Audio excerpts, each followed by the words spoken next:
be an indie means we buck a system that doesn't want us.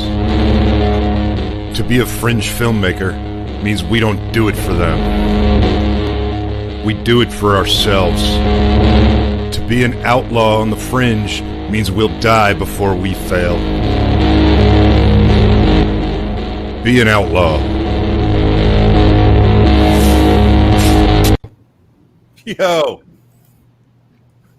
Hey!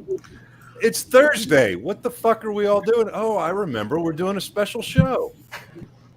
That's such a great intro. It really is a cool intro. It really is. So mellow. How's everybody doing tonight? Pretty damn good.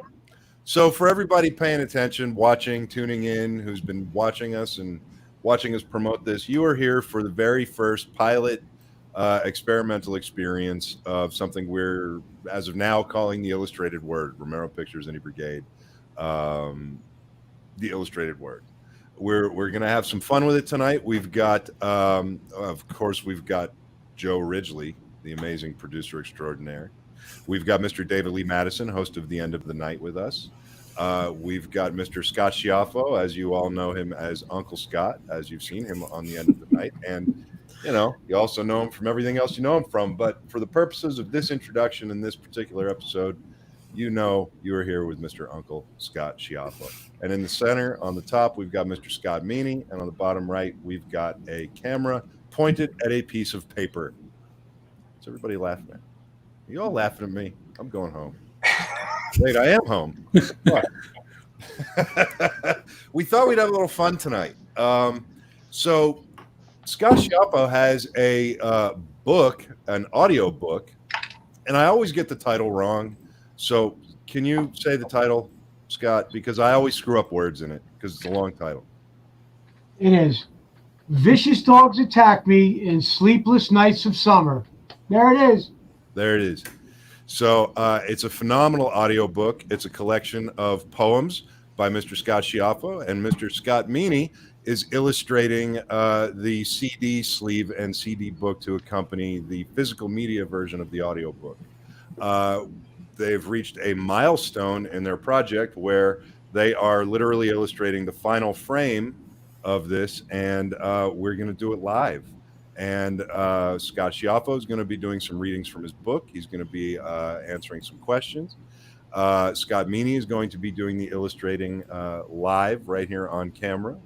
Me and Mr. David Lee Madison are going to be here, I don't know, busting balls, moderating, whatever, something like that. And Joe, fuck you, Joe. Oh, there it is. He's gone already. Wow. Didn't take much. He bails. Wow. I love you so much, Mr. Joe Ridgely. I thank you for all that you do. So, you know, this is kind of cool. This is really exciting to me. And when this came up, it just seemed like something very cool to hop onto. I don't think anybody's ever done anything like this before, which would make this another first for the Indie Brigade. We'll have to do some fact checking on that, but you know, that's the hope. And it kind of reminds me of a time long ago when art and creation of art was truly collaborative, and people would gather in places and read poems and talk and draw and paint and do all kinds of wonderful artistic things together in a community. And since we've got an awesome community here with the Indie Brigade, we figured that this would be a fun way to kind of try to bring that to the quarantine. So here we are. What do you think, David? First off, I want to say it's nice to see Uncle Scott not look yellow. The jaundice he's totally healed himself of the jaundice, apparently. And how you doing, my friend? I'm doing well, brother. Doing well. Got some better lighting down here. I still need a little more lighting, actually, but it's much better than it was. I don't feel like it looks like night vision as much. And Scott Meaney, welcome to the Brigade. I know you for a pretty damn long time now. Yeah, you're not only a great guy, but you're a great artist. Thanks. And people are in for a major treat watching the great Scots work together. Let's see if I can pull it off. You have no idea what my desk looks like right now with cameras all over it. No, it'll be fine. It'll be fun. you know, and we'll get some people that like some poetry and some art, and we'll make the world a better place. Absolutely. Well, without any further ado, why don't Scott Shiaffo, why don't you kind of tell everybody about the book? You know, you've talked about it a lot on the end of the night. You've brought up your book on Audible and how you've been working on it, but a lot of the people watching tonight might not really know the details about it. So maybe this is a good time for you to kind of like definitively introduce everybody to the book, tell everybody what you've been working on and what they're in store for. Sure, that'd be great. Be my pleasure. The book's been out a while. So it's actually been out several years. And Scott Meaney did all the illustration in the book and all the artwork, and it's killer. And I can't state enough how when I was about to have it released and it was time to do design and artwork, I was sort of at a loss for, you know, visually what it should look like. And Scott came back with such an awesome concept. It just knocked me out from day one. And we knew each other before that, but that was the first real project we worked on together. And since then, we've worked on numerous things. Scott's, as David said, Scott's a phenomenal artist on a lot of levels. He's not just a graphic artist. He directed me in a short film that's hilarious and just a bizarre ride, The Puppet Apocalypse. I did the foreword for Scott's book. Scott has a book out. And Audible now, the audio book, for a long time, I had it set up that I was going to do guest readers. And I had a really awesome setup of guests. But Audible really strongly suggested, if I'm going to do that, if you're going to do that, do a separate release, because they wanted the author to read. They felt that was stronger as the main release, and do the other thing as a novelty release. So I took advantage of the downtime we had, you know, being locked down in the pandemic. Myself and a lot of audio folks did, because Audible's really backed up. They've had the files since April 2nd, because the book is done as far as the audio book. And Scott's illustrating the CD booklet that will come with the hard copy. And like you said, that's what's happening on his palette there. He's illustrating the poem that's the title of the book, Vicious Dogs Attack Me in Sleepless Nights of Summer. And Scott, give us a little idea of how you approached it. Well, I mean, here's the thing: is that I originally done the original book, which turned into this Orange Strange thing, and that's its own certain thing. And when we were talking about doing this CD and stuff, Scott and I were, you know, he's very tied to the original artwork. I'm very tied to the original artwork. So the idea was, how do we move from that artwork sort of make it fresh and new, and sort of. So what I did is you'll see a little that incorporated into this, and basically you're just taking the flagship poem of the entire book, and I'm giving it sort of a visual poetry, I think, is the back. Because, you know, some people when they read poetry, it doesn't click as well. Some people are more visual, some people are more audible, some people just take in what they read. And this is a pretty cool experiment, because it's sort of like I'm taking his words and interpreting them into images, which is actually reinterpreting the poem. So it's this weird, strange, different way, I think, of approaching an actual poem. Like a graphic mini novel, Yeah, a graphic novella, but very creative, because you're not following what you would call like a linear story. And when we say poetry, the book reads a little more like, I mean, some are in a poetry, in a poetic sort of layout, but a lot of them are almost sort of streams of consciousness. It's almost like a journal. It was like an alcoholic junkie journal, because that's where I was at all those years. If I could just interject, it's very Charles Bukowski. It's very every man on the street. It's very sort of, it's very easy to connect with. It's beautiful stuff. It puts you into a place of pain, but it also sort of, when you see him now, it's this amazing, like, well, that was then, and this is this guy now, and I think that gives a lot of people hope. So it's as much as it seems so dark, it's beautiful, but it's very visceral. It's very street. It's brilliant. It's why it's so easy to illustrate. That was something that happened completely out of, I never dreamed that it would come off that way to the people who were reading it and getting into it, because it's very unapologetic. It's unapologetic about the lifestyle, and there's not really any recovery in there at all. But yet, like you said, I think the takeaway was, I've made it through that, and so they see there is a message of hope in there, which is wonderful, because it's not really in there per se. Yeah. What's great about work like yours, Scott, is that you wrote it from a real place, and it's honest. And when you see an artist like Scott Meaney take your words and your thoughts, and to see how he interprets them, it expands the art into a whole different platform. It's like you planted the seeds, and now the flower takes a life of its own. And something you should be very proud of. Yeah, absolutely. And David, that's a good point. When you put yourself unabashedly and truthfully into anything that you develop creatively, your audience will find their own meaning in it every time. Which is funny, because Scott was saying that there's things people are finding recovery in it that wasn't intended in it. But like you said, David, there's Scott, this was just so raw of you to do that people are, they can hear that, even though it wasn't there when you were doing it. I think that's really cool.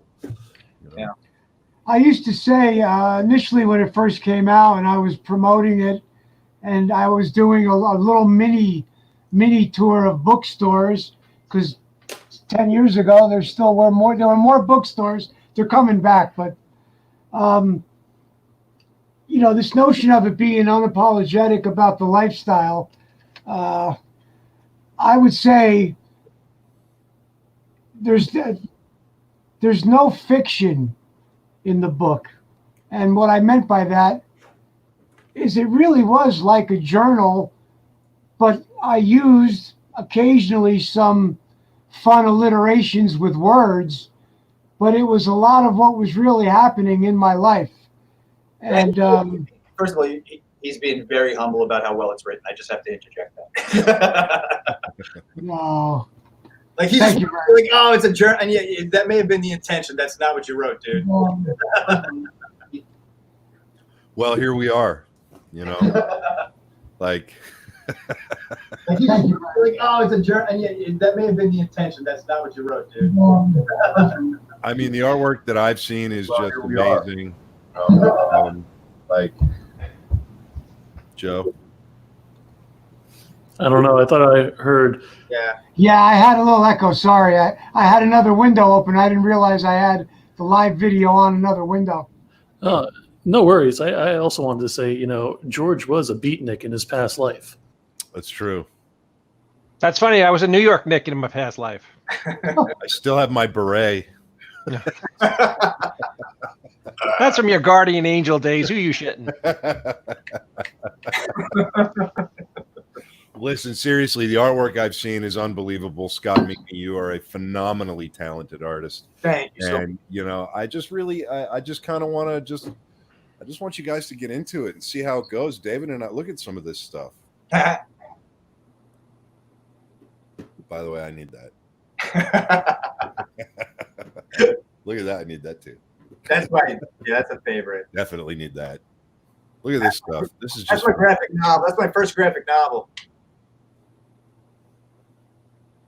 This we can actually get into later on. There's actually a funny story about this image about Scott. So for anybody watching, there is a live Q&A pretty much throughout this entire thing. So somebody remember to ask about that Frankie says relax shirt. Yes, exactly. Let's see. We've got a bunch of people tuning in. People seem thrilled and happy to be here.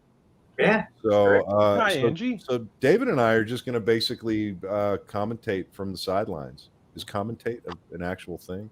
Yes. Yeah. All right. Scott steps up to the plate. He dusts his jersey off. The count is 3-2 to Mr. Schiaffo. Mr. Schiaffo is a lifetime 226 hitter. No, I'm sorry. What was that, tennis? Yes. 4. I think when Scott's ready to begin, we could discuss the poem that he's illustrating, why he chose that. I mean, it's the title of the book, so it kind of works pretty well. But he chose it for other reasons, not just because it was the title of the book. Scott? Oh, what? You want to know why I chose it? Yeah, I mean, it is the title of the book, but you had other reasons for choosing it. It really is the poem of the book. I mean, I feel like it really is this sort of linchpin, because the poem you'll hear it, and what it truly is about is it's based on an actual nightmare that Scott had, and the nightmare is about something that he loves attacking him, and you go through the book and you kind of just feel this trope over and over and over again, and it's beautiful, as visceral and as uncomfortable as it can possibly be. It's beautiful, and I don't know. There's a lot of jazz that you can kind of do with this poem as well, because it's nightmare based, which means that I can really go full Salvador Dali if I want to with it. So, there's a lot of content playing. Awesome. Well, without any further ado, I say we dive right into it. Yeah, let's do it. Let her rip, Mr. Schiaffo. Okay, so as Scott was just sharing, back at that time period of my life, I had a repetitive nightmare, which now in hindsight I could pretty much see what it was. I was my own worst enemy, obviously. Most alcoholics and addicts are. But I would have this dream at least maybe once a week or a couple of times a month, where vicious dogs would attack me, and I would have to literally rip their jaws off of me, and it was graphic and horrible, and it would happen over and over again. Yeah. So I put that experience to a title, and although the poem's not verbatim the dream, that's where that notion came from. And at the time, it was really horrible. I mean, I didn't dream often, because when you're heavily addicted to both alcohol and lots of different substances, you either get really toxic chemical dreams or you just pass out. And there's no dreams, there's no sleeping, there's just passing out, coming to, repeat. And there was a lot of that in, say, from 86 to 98, probably a good 12 years of really hardcore alcohol and drug abuse. Yeah. And how I managed to do a lot of what I got to do in the 90s, I would sober up for weeks at a time. And then when I didn't have any commitments, like in between film gigs, like when we shot Clerks, I really cleaned up my act. Although just before we shot the scenes with the Chuli's gum guy, we had rehearsed, and then a week or so before, I went on a wicked bender. And whenever I would go on a bender, I would end up with a growth of a beard, because there's no shaving on a bender. Yet back then, as an actor going out on auditions, I went out clean shaven all the time. So I show up with the growth, and I asked Kevin Smith, I said, should I keep it? And he said, well, you look a little older, you look a little more intense, and your character's supposed to be a little bit older than these people, than the Clerks. And you look a little more intense with it, a little more angry. So keep it. And what's hilarious is I had been, pushing myself as a character actor. Actually, I got to be honest, not all that long before I got that gig. I had done it in my early 20s more so. I was doing a cable TV comedy show, and I was doing a lot of theater. Then I got into music for years, and then I was returning back to acting on film. But the point I'm laboring to make is I went out clean shaven all the time. So the film that ended up getting seen by like the most people, I have, if I would have had my choice about it, I probably never would have kept that beard. But I'm kind of glad I did now anyway, because I'm kind of with growth now all the time, goatees, like in the movie Vulgar and whatnot. And it kind of became pretty hip in the 90s to have some type of growth going on. And so now this is the lead off, the poem that gave the book its title. Do you want me to run the I can slide the actual pictures of the pencils that I already have done. Like I said, I can drop out the two I really don't want to show yet, but I can kind of follow along, and hopefully they can kind of see where it goes with your reading. That's fine by me. Yeah, okay. And the only other thing, I just want to just really quickly just say something about the artwork, which is that the poem is very dark, okay? And I have a lot of different styles I work in. I go all the way from hyper real to really bubbly cartoon and everything in between. And the idea of this was, if I do this very serious, it's going to look like a murder scene. And I don't really think most people want to just be in some dirge for 15 to 16 images. So the idea was to sort of make it a little bit more cartoony. And then actually the panel we're going to move to towards the end is almost a little bit more realistic than the rest of the book, because there's this, we'll explain that later. But let me just I'll run these underneath, and hopefully I'll be able to keep up with you because I can't read my handwriting. All right, so I'm just going to pop the first one in, and then you start whenever you'd like. Vicious dogs attack me in sleepless nights of summer. Where is the spark? Void of any passion, I exist. I have never lived. Standing at a crossroads, I don't want to move in any direction, wishing the earth would open up its soil and drown me in dirt, drown me in words, drown me in folly, wanting the bottle more than any of this, hating all and being vacant. My head wails in lament for lack of escape and originality. Voices always talking, never listen. My life hurts, never sleeping. Waking in pain and fear of the sun, fear of another day, fear of the bottle, no bottles, people, love, money, cars, women, family, eternity in this empty shell, ghosts of my past sins, my father, music, films, television, reading, talking, making sense of the senseless, plugging onward into a spiral swirl of blood-red lover's death. Feeling truly mad, laugh at myself in sharp tongue, verbal slaughter for the world around me, obsessed with music, the written word and photographs. No heroes here. Vicious dog attacks me in sleepless nights of summer, hating the sun, praying and moaning for any kind of reprieve.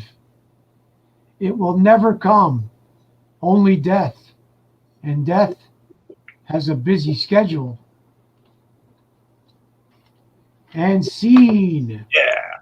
So amazing, right? It's freaking brilliant. He's brilliant. Come on now. I love what you did with the panels.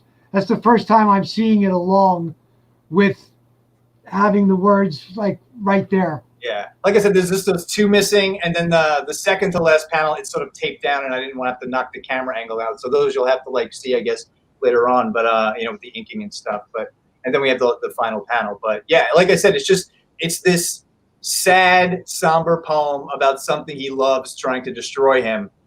And the whole idea was basically this just nightmare fuel, and just like taking everything that was a nightmare. It turns out that in the first panel, he's a ghost. You know, he's wearing the sheet as a ghost. He turns into a vampire. It goes to Egypt with mummies, and the sarcophagus is his shell. So you're just basically riding the tropes that he's writing, but also doing your own thing, so that when you put them together, it becomes a much more, you know, because like I said, some people just, they take words better. Some people take images better. So this is just sort of this weird, strange, surrealist poem, graphic poem, right? Are you going to, did you want to get into the live drawing now, or should we take some questions?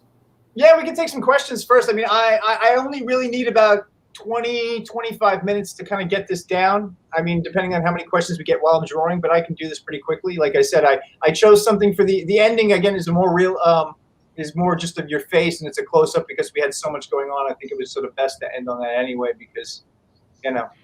Can I just make a comment about the actual the poetry, the work itself? I'm blessed to know Scott for what I consider a pretty long time now, and we've traveled to different cities, different states. We shot films together, and it actually saddens me a little bit to know that Scott was in such a dark and sad place. Yeah. But it also is extremely enlightening, and it's extremely wonderful, because we have shared so many wonderful, wonderful times together, like family. Like, I mean, a lot of people goof and call him Uncle Scott now, but the only reason I call him Uncle Scott is because as my daughter grew up and Scott would come over, she lovingly called him Uncle Scott because he was a part of the family. And seeing where Scott is now, as far as being just a wonderfully loving, caring, and great guy, and a very, very treasured and honored friend of mine, hearing those words, I mean, I have read the book. Scott gave it to me many, many years ago. But to hear him read it with the passion of the words that he wrote is quite stunning. And to see where he is now, I applaud you, Mr. Schiaffo, because you are the light of many people's lives. You're a very, very decent and kind and wonderful human being. And to see that you were in that kind of place at one time is sad, but it's also a wonderful, triumphant victory that you are who you are now. And I don't mean to be corny. I'll step aside and let you guys do your work. It was just something I wanted to say. No, that was really beautiful. Thank you so much, buddy. I'm gobsmacked. I don't know what to say to that. That was really a beautiful testament. Thank you. Well, it's all very true.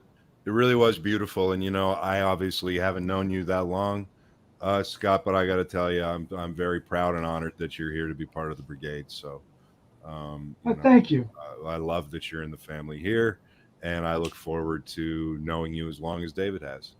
And, you know, the truth of the matter is, George, that if God forbid those dark times that Scott went through, a lot of people don't make it through those times. Yeah. But Scott luckily did. And this world would be a much uglier place without you in it, Scott. So, thank you. You know, that's not a joke. And what, you know, I was afraid that the book might come off to glorify the lifestyle, but it really doesn't at all. You could see the individual who's writing that is definitely lost, in a lot of pain, and just running with something he totally can't control. But it is no joke. And the fact that I did make it through, I actually did. I died twice. I had my last rites read to me. That story's in the forward, actually. I had, before Clerks had its big premiere in New York City at the Angelica, a week earlier had gone on one of my wicked alcohol and drug benders, and I came to, literally, in Pennsylvania, and I'm from northern New Jersey. I came to in a intensive care unit in Pennsylvania with a priest reading the last rites. And I didn't know if I was having a toxic dream or if it was really, I didn't know if it was really happening. And I said to him, I said, am I going to die? And he just put his hand on my chest. He said something, I'm not sure what it is anymore. I thought he said, don't worry, you're fine now. I'm not really sure that's what he said.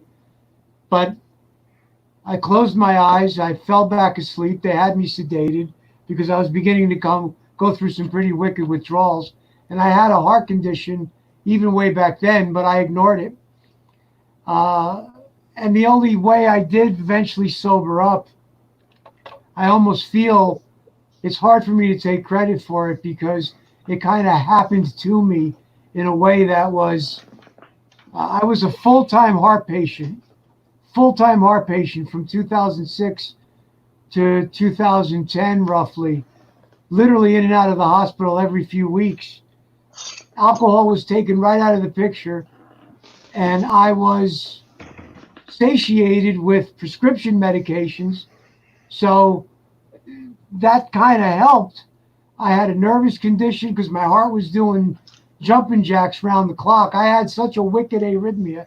They didn't think they could ever fix it. They put in some hardware.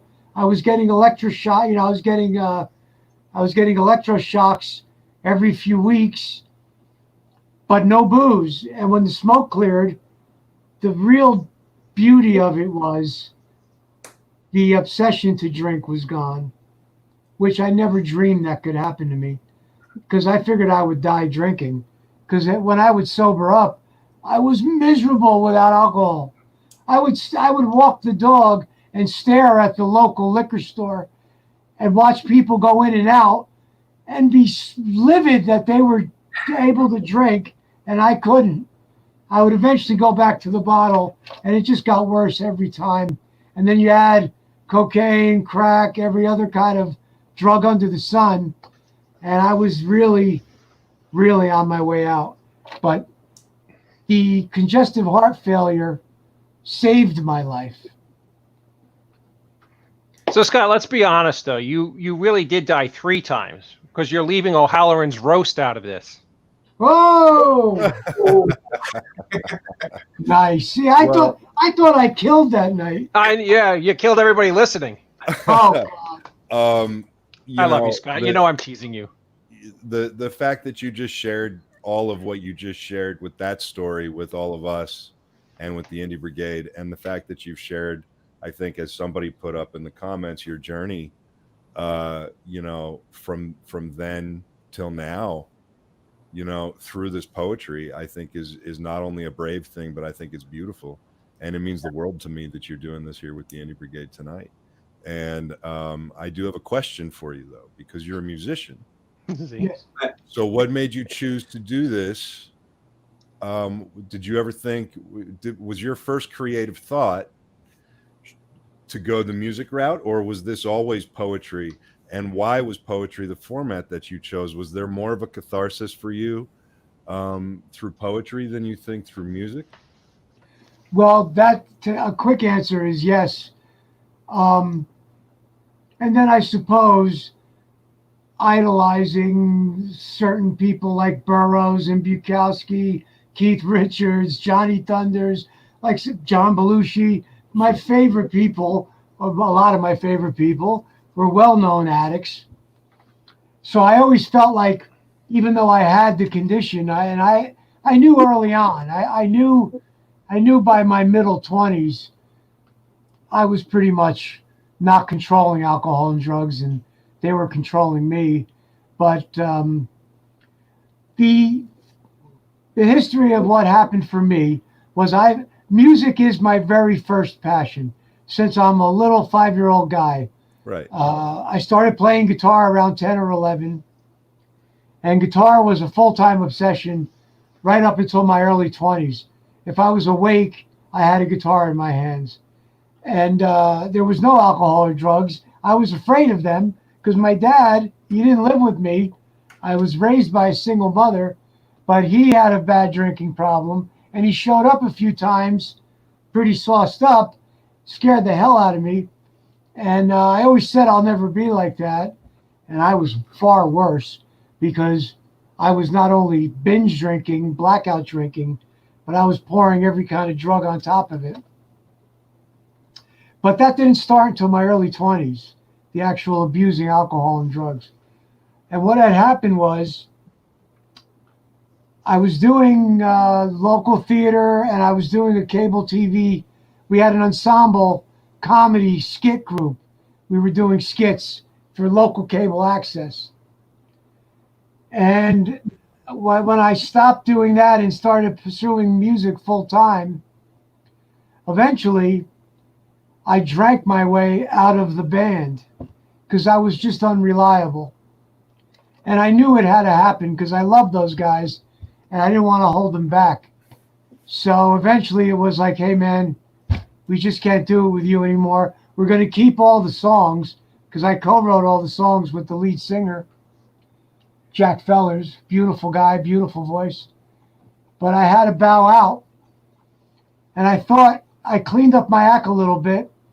And I thought with acting, which this is not a very coherent thought because it's not true, but I thought that if I could hold it together long enough to get a gig on film, I'll learn my part, show up, do the gig, and then if I go and binge after my part is shot, so be it. I won't drag anybody down.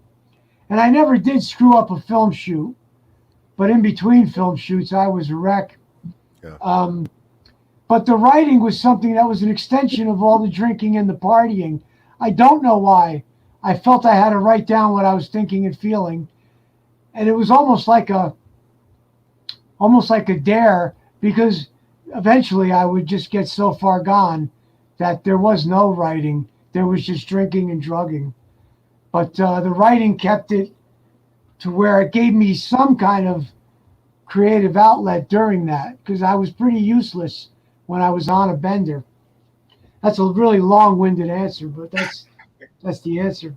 No, it's a great answer. It's an absolutely great, because it's the truth and it's raw and it's you, and I think that this whole thing is beautiful, and for you to be just, again, I'm just blown away and just so honored that you're doing this here tonight with us, man, for real.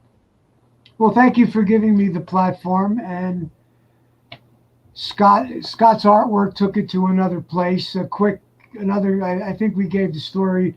The book has been on the shelf, literally. I mean, it's been released. It's been out quite a while on Amazon. It's wherever you can, find paperback books, thankfully. But when I did the Audible just recently, I said, when we do the CD sleeve, as Scott mentioned, he wanted to do something to re-energize the artwork. And so these illustrated poems were born for the CD sleeve. And I want to take a quick moment, because I can't get to the people and the questions. I just want to say thank each and every one of you for all the amazing kind words. It's not lost on me. Believe me, I didn't expect this to be as touching. In all honesty, it really is. It's a little overwhelming. I thank each and every one of you that supported the book and everybody who supported me during those hellish times. And the people that are on right now and all the wonderful support. It's just unbelievable. But let's get to the art. Let's get to this guy drawing, yes? Yeah, absolutely. Listen, that's what happens with the Brigade. The Brigade is here for you. We got you. And just thank you again. So with that, I think that's exactly what should happen. I think people should probably stop looking at me and they should start focusing on the bigger screens that are going to come up when Joe dumps me off and when David says goodbye, and we're going to turn the whole thing over to you. Well, I will take that as a cue. Mr. Schiaffo, I love you. I'll see you tomorrow night on the end of the night. And I will be here watching the wonderful art that Scott and you guys create. And be well. You too. Thank you, sir, for everything. Good night, David. All righty. We're here. You ready? Oh, my God. A blank page. That's like, ah!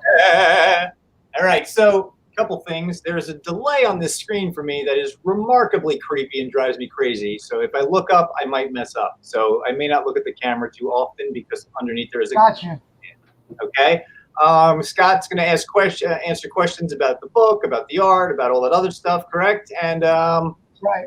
you know, if there's a dull moment, maybe pop in a poem, and we're just going to move forward. I guess I'm going to start just explaining what I'm going to draw right now, which is this is the last panel. The panel before this that you didn't see, which I can't show you because we're taped down and this camera really can't move, is the Grim Reaper sort of with his hands around the world, with all the nightmare imagery sort of holding the world up, like it's like a garbage dump with the world in it, with all this nightmares sort of holding it. So the whole book was very surreal. So at the end, I just wanted to just end it on a exclamation mark, which is just sort of a close-up on his face with a bloody nose, the blood dripping from the nose down to the lip, sort of in the sheet from the beginning that made him the ghost, but holding stuffed teddy bear puppies instead of the dogs that attacked him, sort of bringing him back to reality, making the imagery a little bit more realistic. So, and just a couple things about the process of the way that this actually goes down is I don't draw this stuff normally how I would draw the AOSM stuff. If anyone wants to check me out, I am AOSM, Art of Scott Meaney on Instagram. I do very hyper-realistic drawings of just famous people, commissions.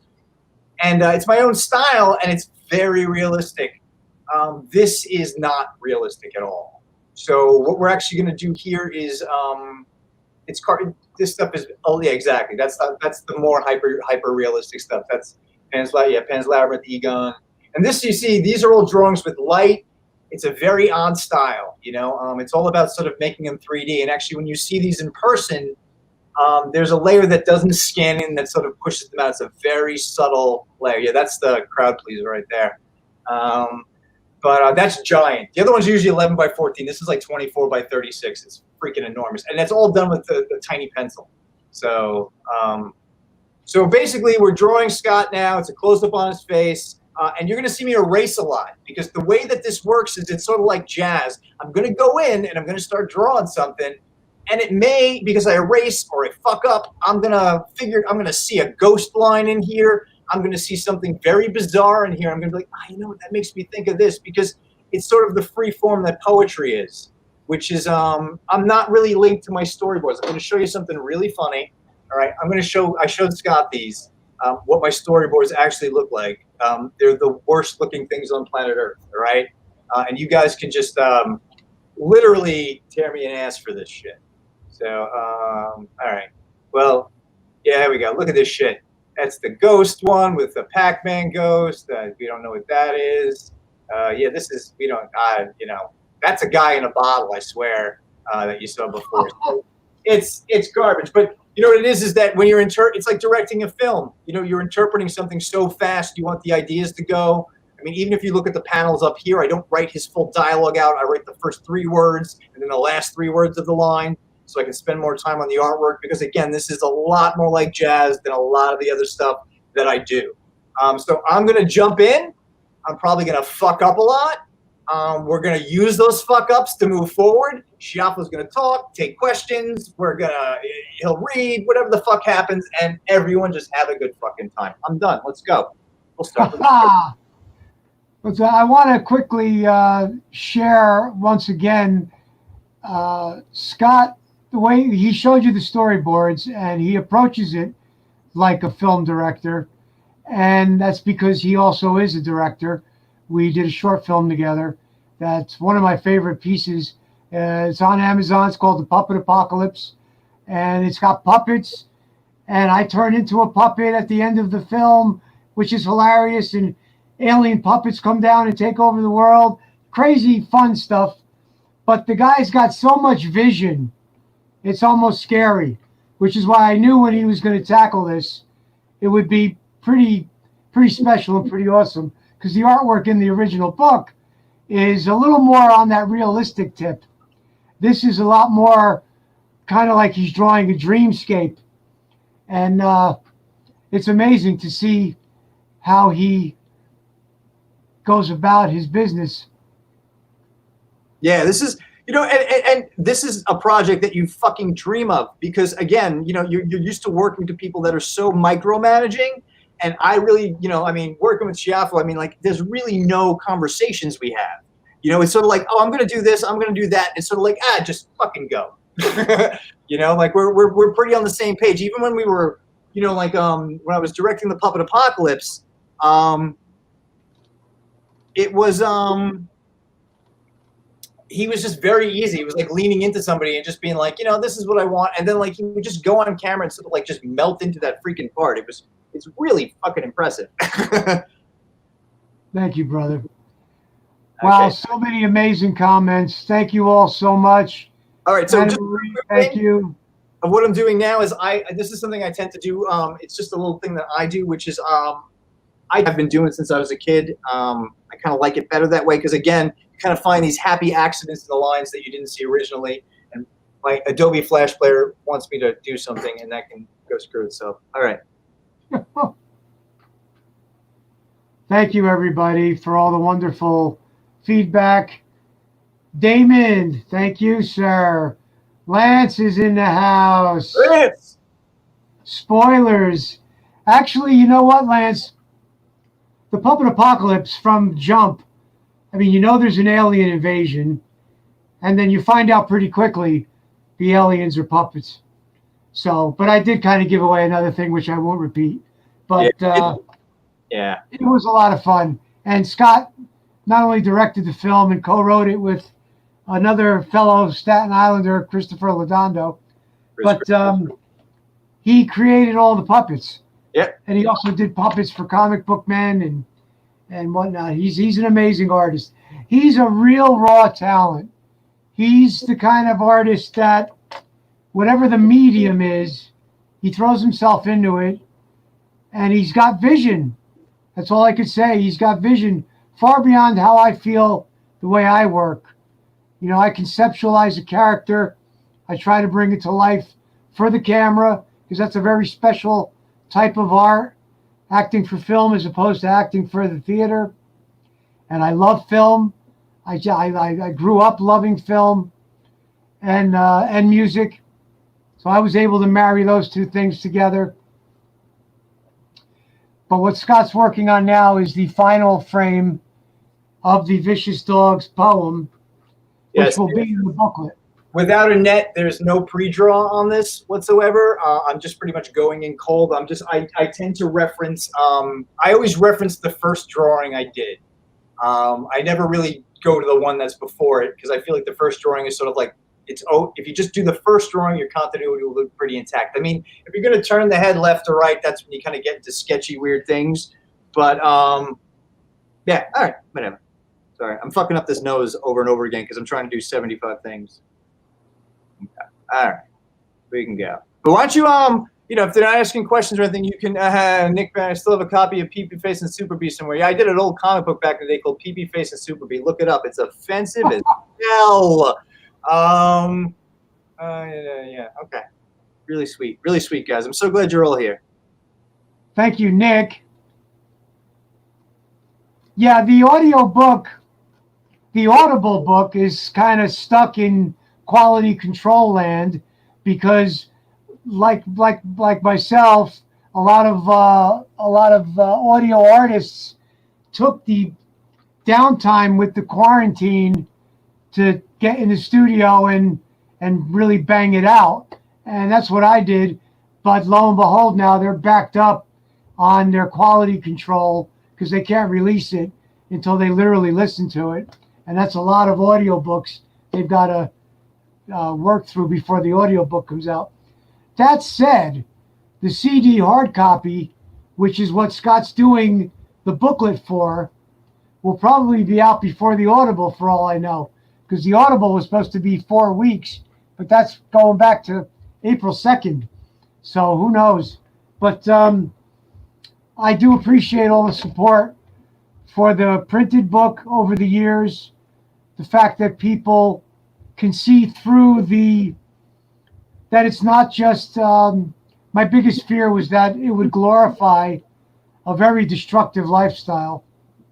Which it does not at all.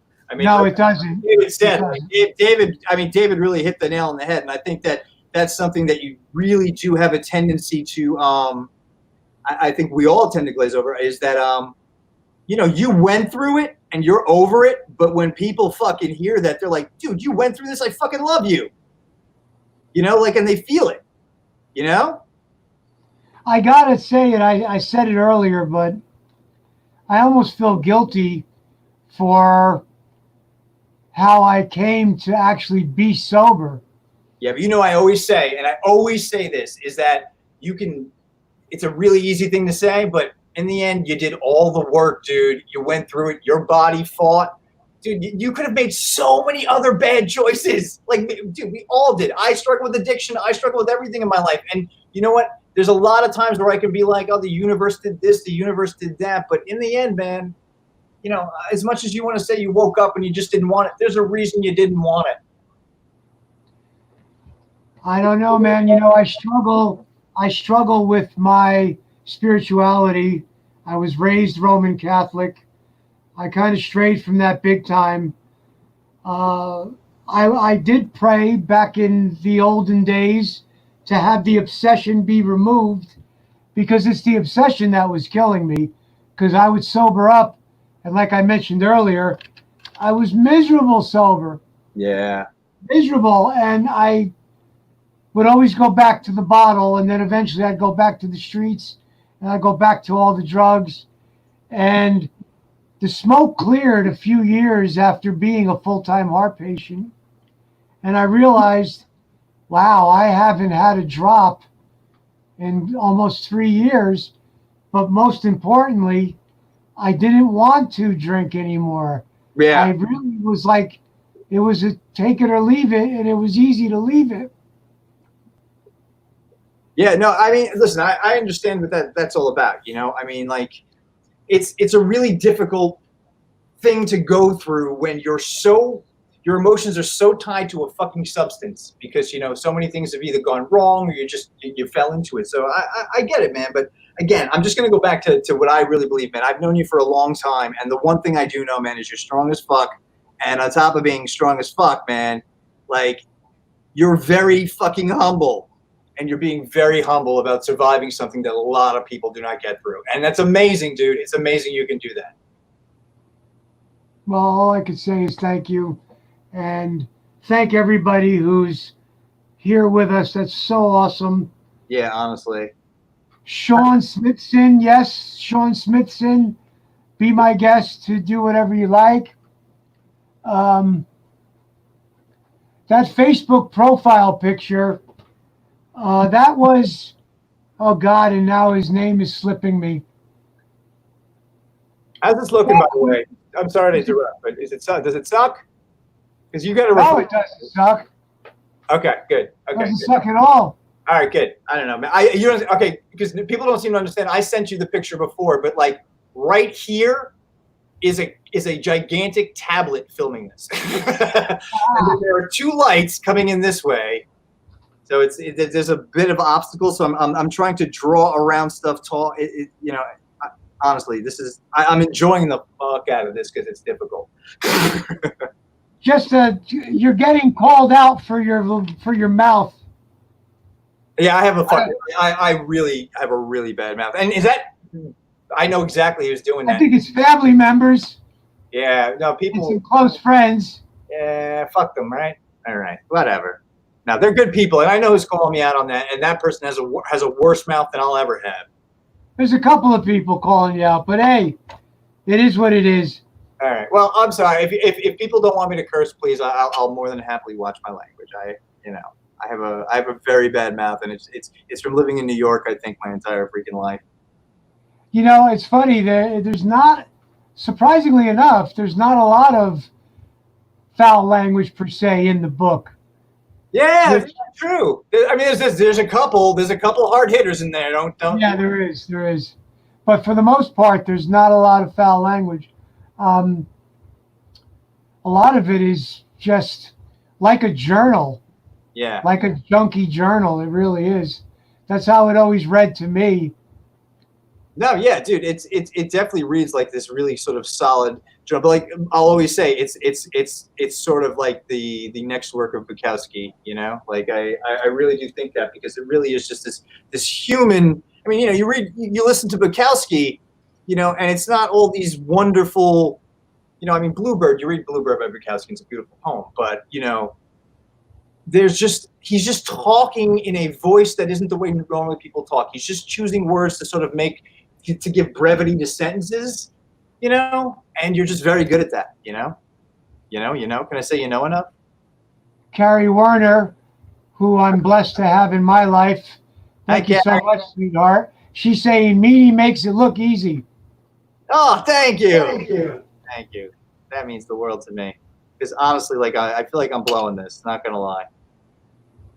No, I'm doing it. It's doing well. This is basically what I'm doing right now. Is there's a window in the first scene, and for continuity purposes, I'm actually going to just jut that behind him. And basically, what you get here is this sort of broken frame, because again, I'm sort of easing in my camera to get a little bit closer, because you know it's I guess between a medium and a close-up shot to kind of get that emotion on the face. But again, you always want to keep people oriented. You know, I as much as this is a dream, I don't want people to float in space. And like, you know, this little window will kind of give you a clue to where we actually are in his world during this part. And like, you know, little details I like to add. Like, I don't even have to do this. If I didn't do this, you wouldn't even notice. But like right here, you have the part of the bars of the frame.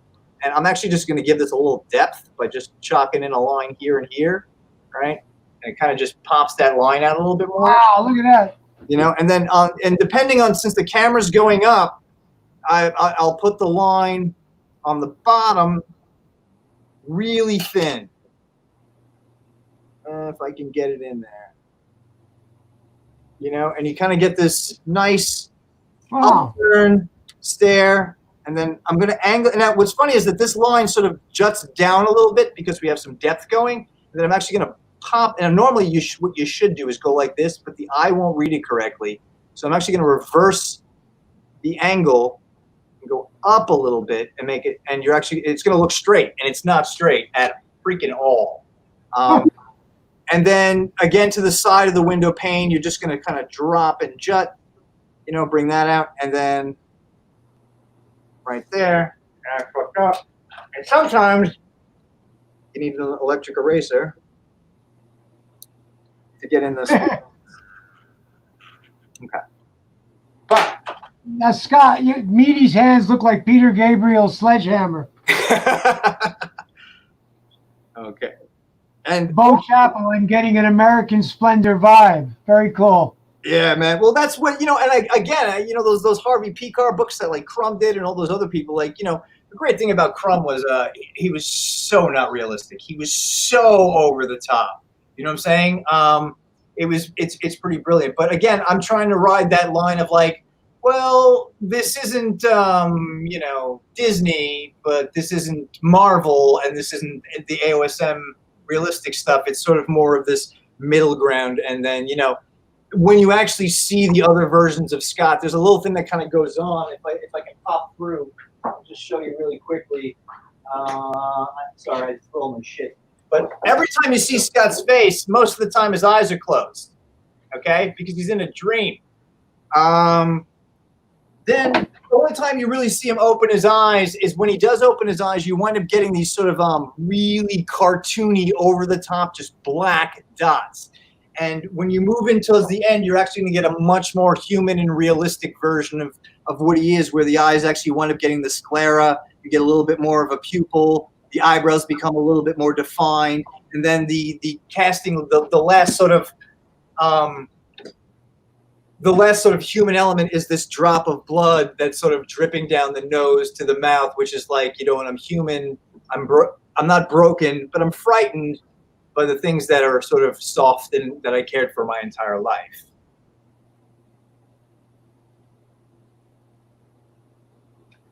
And honored to spend the last bit of my birthday with such talented people. Happy birthday, Anna Marie. Yeah, happy birthday, Anna. You're amazing. All right, see, I'm trying to get this. Yeah, that'll work. I'm trying to get the pillow behind him. And the thing is, you know, it's tough sometimes because, you know, you're not working with shading yet. So like this, you know, won't really read the way it's supposed to read. I'm really going to have to go in and add shadows later on. darker ink, darker lines, and you'll end up more with a cohesive, I tend to draw it in 3 levels to 4 levels of depth, where you get like sort of the center. Like, I mean, this is your first level, this is your second level, and this would be your third level. So I tend to go 1, 2, 3, or 1, 2, 3, 4. It's just something, the way that I think about it, because you can do, and then you think about that as a way to shade up, like you're always playing this game of like, okay, well, what's the most prominent? And it literally is very much like being a film director. It's just that you're really being analog about light and directing. When we were going over the process, which had really started a while ago, because we were kicking around the idea of a graphic novel based on my escapades. Yes, and we did tons of interviews. Right, it was pretty amazing. You were interviewing me, and there was stuff coming out that was blowing my mind that never would have came out had you not done that questioning. Yeah. And then for you to conceptualize that visually, I was just, wow. I was so blown away by that. That's an amazing way to work. Yeah. No, definitely, man. I mean, listen, this is a dream project, like I said. It really has come to a point where, like, I mean, I'm lucky enough that I get to do this stuff, but I also get to do it with an amazing actor, an amazing talent, amazing writer, a best friend. Like, you can't, like. Carrie Warner asks if there's a stash in one of those stuffed puppets. That's funny, huh? I had stashes everywhere in those years. Bottles hidden under the bed, baggies of coke and heroin up in the door jambs. It was madness for so many years. So many years. I often can't believe that it's truly over. Yeah, dude. But you went through it and you did it, and it all sort of I don't know, man. Like I said, I see it as a lot more you than you do, but it's just, the nature of the beast. I mean, it's such a tough thing to tackle and to think about. And like everyone in this stream is basically saying, thank God you're still here. And it's an amazing story, dude. I didn't, I never account for this, and it's really touching in a way that I almost kind of have to detach from it, because I don't expect that kind of feedback necessarily. The Chuli's Gum guy, the character was such a horse's ass. And then people embrace him somehow, some way. And then they get to know me through social media, realize I'm pretty much a pretty mellow now guy, very easygoing guy. But for people to have that kind of reaction to the book just blows my mind. They find hope in it, which I never saw. Yeah. And you know what? We should also talk really quickly. Again, just really. I'm sorry to interject. I wanted to get. Was the Frankie Says Relax T-shirt, Scott? There we go. That actually is from the graphic novel. That was the first, like, sort of like, this is what you're probably going to look like in this book. This is sort of the feel of this book, and it was very. My concept for that book was very sort of 1980s retro, and because, a lot of it takes place in the 90s, but it's also the precursor to that, and the leading up to the beginning of the 90s was also very 80s, and how that led to. So a good chunk of my abusive years were the late 80s. Yeah, no, exactly. But I there's a sort of leveling of when you go from like year to year, how people's dressing changes and stuff like that. And I always had this thought of like, even if it sort of moves a little bit more into the 90s, like let's sort of keep it that sort of the color palette, I guess, was more of what I was going for with that. And that's why, like, he even has the Frankie Says Relax on it, because it was like sort of like, that's the feel. It's black, but that's the feel of exactly what this is. If you actually look at what's going on, it's sort of like him floating in the Zen position, casting the shadow of a skull, a shadow of a dragon behind him, and everything sort of becoming these wings, the smoke becoming a halo above his head. And it's all about this angel demon middle person that everyone really is. and basically how that angel demon middle person, who we all are, went through this one struggle, and this is his struggle of being that type of a person. That's so amazing how you conceptualize the visuals, Yeah. Well, I always, the thing is, I do connect. I'm very good at connections. That's really what it comes down to. If it's music, if it's movies, if it's scenes, if it's whatever it may be, it's just all about figuring out a way to get everything to dance, because I don't care. You can give me two of the most difficult things in the entire world. I will find a way to get them to marry, Yeah. That Bo Chapel, people have attachments to the characters we love, and when we come to know them, the people behind them, there's a special bond. That's really super awesome, because, I played a handful of different characters over the last 20 years. The things that got the most eyeballs, besides Clerks, Brian Johnson's film Vulgar, which yet again, I'm playing a pretty despicable character, and yet people, they give me the benefit of the doubt. They don't think that there's a lot of me in there. Although, me having a standoff with the cops wasn't that big a reach back in those days. So I never did it with a gun. I never took a child hostage. Well, yeah, let's get serious. But still, I'm sorry. I just lost my train of thought. Go on. I just had to. Yeah. I want to redo this fucking dog, because my idea with this was, I kind of want to see your hand a little bit more holding it. It's sort of just, I cheated a finger in there, and it kind of looked like shit. So I'm sorry. I'm cursing like crazy, but Scott, does doing all of this continue to be part of your healing journey? Yes. Everything now in my life really is a blessing and part of the healing. Although,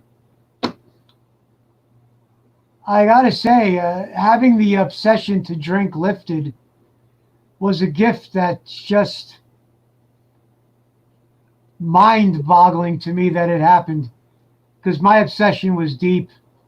And like I said earlier, I figured for sure I would go down drinking and that would be it. Because getting sober, I wanted to drink so bad that I eventually would go back to the drink. And now for it not to have that kind of pull it's just, I'm gobsmacked by that. It's really an obsession being lifted. Nothing else is possible. Yeah, exactly. The thing is that, you don't have the pull to go back to it anymore. And why do you think that is? What do you think was the thing? What was the thing in your head? Like, when you thought of, I don't want to drink, what was the thought process? Like, do you know why you, was it the taste? Was it the sick? No, it's not. No, it's not conscious. It's not conscious. It's just, it seems alcohol now is very dark and ugly in my mind. And what I became when I drank was very dark and ugly. And I just couldn't even begin to see why I would open the door to that again. And, I don't do any illicit street drugs. I've had a lot of prescriptions come and go in my life. Pain medicines, anxiety medicines. And they're watched with my doctor. But to open the door to that darkness, that alcohol, I was like the Walking Dead at the end. Yeah. I just can't see that happening again. And I'm very thankful for that. But it really was a matter of the smoke clearing. After a couple of years, I had to realize, wait a minute. This is 3 years without a drop. Yeah. That's insane. And then I was just like, I got to run with this now. Yeah, and that's crazy, I don't know, man. Like I said, it's a brilliant thing. And when people read the book, it really is this solid flow of I can't believe this guy was doing this. I can't believe he survived this. There's so much brutality to yourself in that book, and it's it's just beautiful, man. Like I said, it really does bring a lot of people together. I mean, you have so many stories of people just saying nice things about it, and like you said, it's like you don't really feel it until it, you're seeing all these, comments, and but dude, I tell you all the time. But I'm pretty much at the end of this. I mean, I don't know what you guys think. Like I said, something else, yeah. Well, we definitely we got to most of the comments and questions. Yeah. And we got you wrapping up the drawing. Yeah. And we don't want to monopolize people's time either. Yeah. I want to thank everybody. I want to thank George Romero and David Madison. Well, if I may, can I bring them up? And yeah. George, David, are you there? Hold on a moment, please. Hey. Guys, that was really cool. Oh, thank you.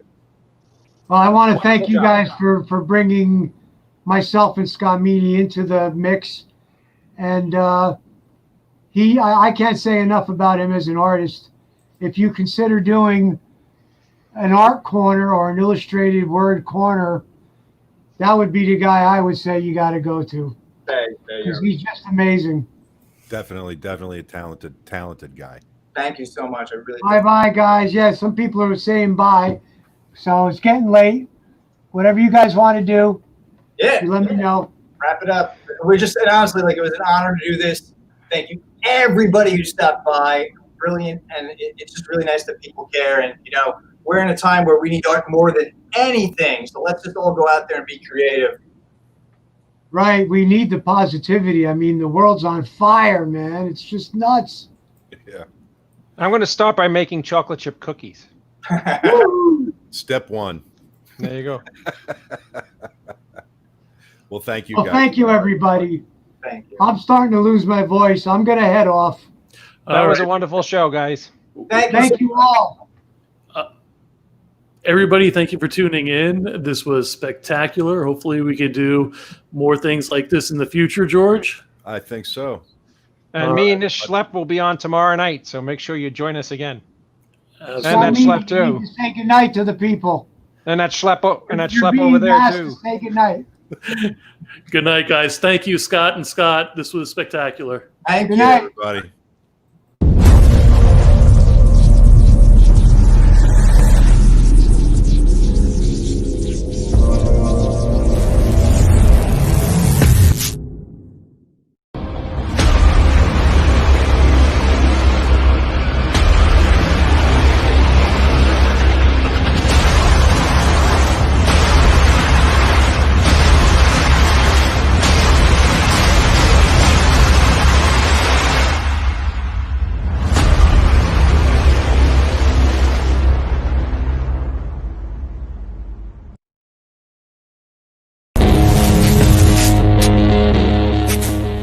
To be an indie means we buck a system that doesn't want us. To be a fringe filmmaker means we don't do it for them. We do it for ourselves. To be an outlaw on the fringe means we'll die before we fail. Be an outlaw.